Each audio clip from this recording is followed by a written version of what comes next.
अस्सलाम वालेकुम। हाँ जी, की हाल चाल है। अज एक जरूरी ऐलान है वे जेडे लोग आते ने ना कि असी इस टाइम गए यासर नहीं मिलिया होंदा तो मैं काफ़ी टाइम इत्थे होना वा, लेकिन तुहाडे वास्ते खसूसी टाइम 5 बजे 5 बजे शाम 5 बजे इंशाअल्लाह ताला मैं लाजमी पंप ते होवा करांगा।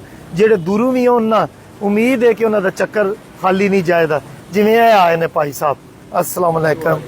ए जी बड़ी दूरों आए ने, माइक दियो। हाँ, मुलाकात भी हो गई है। इन्हों टाइम का नहीं पता सी, लेकिन मुलाकात हो गई है। मैं क्या तुहानू भी दस दियां, जेड़े इस टाइम तो हट के होंदे ना, वो फिर चांस है मुलाकात होवे या ना होवे, लेकिन जेड़े 5 बजे होण दे ना, वो इंशाअल्लाह ताला पक्की होवे करे दी। जी कित्थों आए हो जी तुसीं? सारा शहरे विरकां दे नाल गांव माड़ी पिंडरा जी, उत्थों आए हो? हाँ जी। मुलाकात करन आए हो या इत्थे कोई काम सी? नहीं सर, कोई काम नहीं, सीधे तुहाडे कोल आए हैं। काम लोकां नूं पुछ के तुहाडे तक पहुंचे हैं जी। ए सारी तुहाडी टीम है चिट्टे कपड़े वाली? साडी टीम है सब माशाल्लाह। इरादा करके चिट्टे कपड़े पा के? हाँ जी, ए भी तुहाडी टीम है? हाँ जी, अभी बच्चे ने, ए भी सारे साडी बच्चे माशाल्लाह, क्या बात है। सिर्फ तुहाडी मोहब्बत ले के आई है सर जी। लो जी, हुण जिस वक्त तुसीं पहुंचना है ना, हाँ जी, ਇਹ ਵੀਡੀਓ अगर आज मैं पोस्ट कर ਦਿੱਤੀ ना, ਹਾਂਜੀ ਉੱਥੇ ਲੋਕ ਫਿਰ ਤੁਹਾਡਾ ਇਸਤਕਬਾਲ ਵੀ ਕਰਨਗੇ। ਕੀ ਠੀਕ ਹੈ ਸਰ, ਠੀਕ ਹੈ ਸਰ, ਬੜੀ ਮਿਹਰਬਾਨੀ। ਅਸੀਂ ਨਹੀਂ, ਇਹ ਤੁਹਾਡੀ ਮੁਹੱਬਤ ਹੈ ਜੀ, ਬਹੁਤ ਅਸੀਂ ਤੁਹਾਡੀ ਮੁਹੱਬਤ ਹੀ ਤੇ ਇੰਨੀ ਦੂਰੋਂ ਲੈ ਕੇ ਇੱਥੋਂ ਤੱਕ ਸਾਨੂੰ ਪਹੁੰਚੀਏ। ਲੋਕ ਇੰਨੀ ਮੁਹੱਬਤ ਕਰਦੇ ਨੇ, ਯਕੀਨ ਕਰ ਲਓ। ਜਿੰਨੇ ਲੋਕ ਵੀਡੀਓ ਬਣਾ ਕੇ ਜਾਂਦੇ ਨੇ ਨਾ, ਮਿਲਦੇ ਨੇ, ਉਹਨਾਂ ਦਾ ਵੀ ਲੋਕ ਅੱਗੋਂ ਇਸਤਕਬਾਲ ਕਰਦੇ ਨੇ। ਵਾਹ ਜੀ ਵਾਹ, ਤੁਸੀਂ ਉਹ ਗਲੈਕਸੀ ਪੈਟਰੋਲੀਅਮ ਤੇ ਗਏ ਸਨ। ਹਾਂਜੀ, ਇਹ ਜੀ ਅੱਲਾ ਨੇ ਇੱਜ਼ਤ ਦਿੱਤੀ, ਇਸ ਕਾਬਲ ਨਹੀਂ ਸਾਂ ਜਿਵੇਂ ਤੁਸੀਂ ਮਿਲਣ ਆ ਗਏ। इस छोटे बच्चे का कर की लगता? भतीजा है। कौन सी क्लास में पढ़ते हो? First year. पंजाबी बोलना आती है? अच्छा जी। वीडियो वेंदे हो? हाँ जी। कैसी लगती हैं? अच्छी लगती। अच्छा जी। आंदे ने जेड़े इस एज दे हुंदे ने ना, वो मन दे सच्चे हुंदे, ठीक है ना, जो बोलते ने सच ही बोलते ने। जरा दसो, हाँ ए वीडियो बना रहे हैं, जेड़ा असी चेन बना रहे हैं, काम कर रहे हैं, ठीक है? जरा कैमरे वाल वेख के कुछ अपने को 30 सैकंड दसो, पता लगे ना स्टूडेंट हो।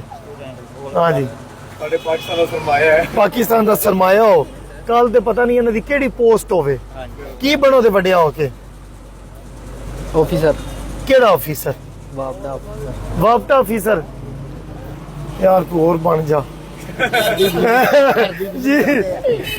नहीं, वापटा दा ना एक है होना है ना, यूनिट फ्री होने ने। तुसीं दसिया यूनिट फ्री ने बनना है जी। ਸਾਡੇ ਚ ਕੁਝ ਜੀ ਹੈ ਨੇ जी हाँ। ਉਸ ਵਜ੍ਹਾ ਤੋਂ ਉਹਨਾਂ ਪੜਾ ਰਹੇ ਆ। अच्छा, ਹੁਣ ਤੇ ਸੋਲਰ ਦਾ ਟਾਈਮ ਹੈ ਨਾ।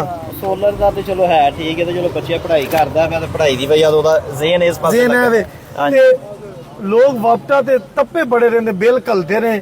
ਉਹ ਹੁਣ ਲੋਕ ਬਿਜਲੀ ਸਾੜਨ, ਵਾਪਟਾ ਵਾਲੇ ਤੇ ਫਿਰ ਕੱਲ ਨਹੀਂ ਕੱਲਣਾ ਉਹਨਾਂ ਨਾ। ਸਾਰੀ ਗੱਲ ਫਿਰ ਜੋ ਹੈ ਉਹ ਕੱਲੇ ਤੇ ਲੋਕਾਂ ਨੂੰ ਇਹ ਆਖੋ ਨਾ, ਵਾਪਟਾ ਵਾਲੇ ਤੇ ਗੁੱਸਾ ਨਾ ਰਹੇ ਆਖੋ। ਨਹੀਂ, ਵਾਪਟਾ ਦਾ ਗੁੱਸਾ ਉਹ ਵੀ ਨਹੀਂ ਸਾਡੇ ਰਹਿਣਾ। ਵਿੱਚੋਂ ਹੀ ਨੇ, ਉਹ ਵੀ ਸਾਡੇ ਭਰਾ ਹੀ ਨੇ। ਜੋ ਤੁਸੀਂ ਬਲਣਾ ਉਹਨਾਂ ਲਿਖਣਾ, ਉਹਨਾਂ ਬਿੱਲ ਘਲ ਦੇਣਾ, ਇਹ ਉਹਨਾਂ ਹੀ ਕੱਲਣਾ। ਇੰਜ ਹੀ ਹੈ ਨਾ। ठीक है यार, तू ना वापटा दा अफीसर बन, लेकिन एक वादा करना, कोई माड़ा मुड़ा आया ना तेरे कोल, ओदा तेरे वापटा दे अफीसर दे हत्थ विच हुंदा है, कुछ यूनिट ओनू डिस्काउंट दे देने।